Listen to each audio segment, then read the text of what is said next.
Again, this presentation is here in the same place. This was a statement of Angela gave us, so I thought I would say a few words on peer review.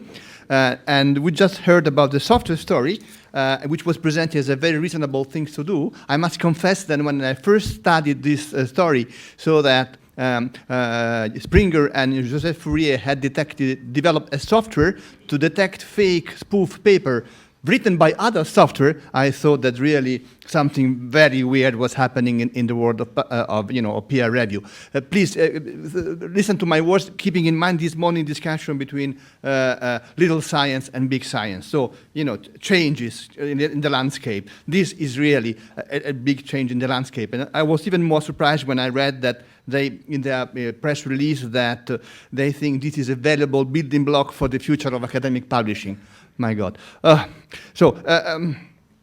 In fact, we really do have this deluge problem to which the Solar Prize was alluding. This is a paper which was recently published and taken up in Nature, which also published the tweet about the paper. So you see, we are really in a moving way of doing journalism, doing multimedia, doing media, and doing science.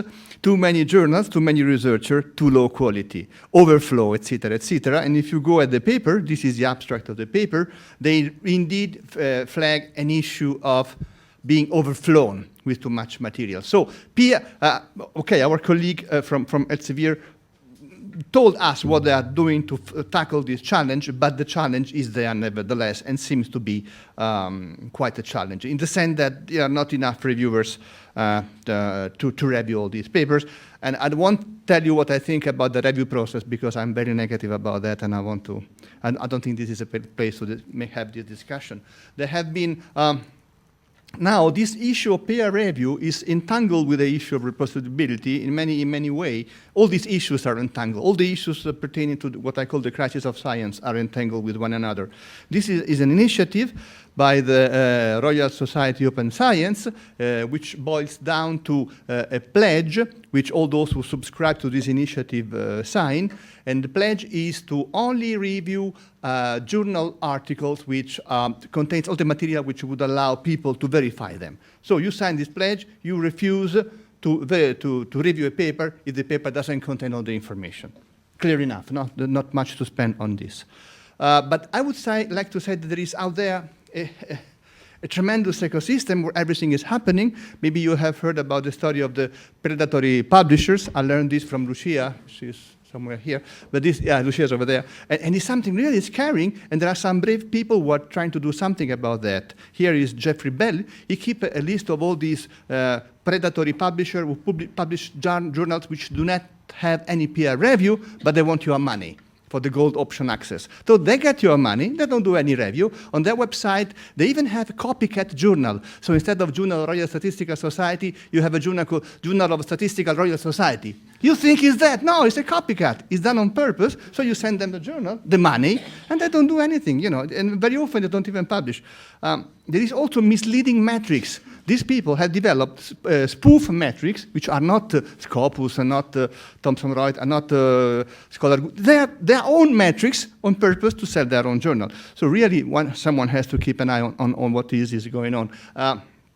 Lucia already mentioned also this issue that now with the open access movement, these publishers are gaining twice, because they gain because you pay for open access, but they haven't lowered, from what I hear from a study published recently from the Max Planck Institute, they don't lower their subscription fee. This means your university pays for access to the journals and pay for the golden access, so they pay twice. So the result of this beautiful open access movement is to increase the profit of the publisher, and this is what Timothy Govers, who was a field medalist, is campaigning about. People I know try to do something. For instance, this is Philip Stark. I think I mentioned him this morning. On his website, he teaches to his student that also have a pledge, and the pledge he offered to our consideration is again the same as the Royal Society. A, but then he says, pledge number B, I will not submit such an article, and pledge number C, which is even stronger, I will not cite any such article published after, the 2017. Last point is, again, one of these quotes from the book of Jerry in 1971, which was advertising this morning, for a moment of reflection. Jerry said that we need two factors for the achievement of good scientific result: a community of scholars with a shared knowledge of standards or quality, and the willingness from this community to apply those standards. I do believe that with a bit of reflection, we imagine that both are under severe challenge, because our communities are now very big. They can no longer be called a community.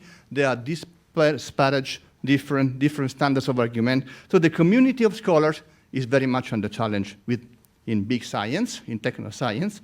But also the willingness to enforce those standards is severely challenged. An issue which was touched by one of, who mentioned the issue of young people just in the previous panel. There is a tremendous asymmetry in how we can go about enforcing those pledges between young people and old people. It was said, if you're a Nobel Prize, you can speak about these things. But if you're a young PhD student who need to publish 3 papers in order to get his PhD or have them accepted, which is a rule more or less, really, it's almost impossible to escape the infernal rules of this system. I think I'll stop here. Thank you.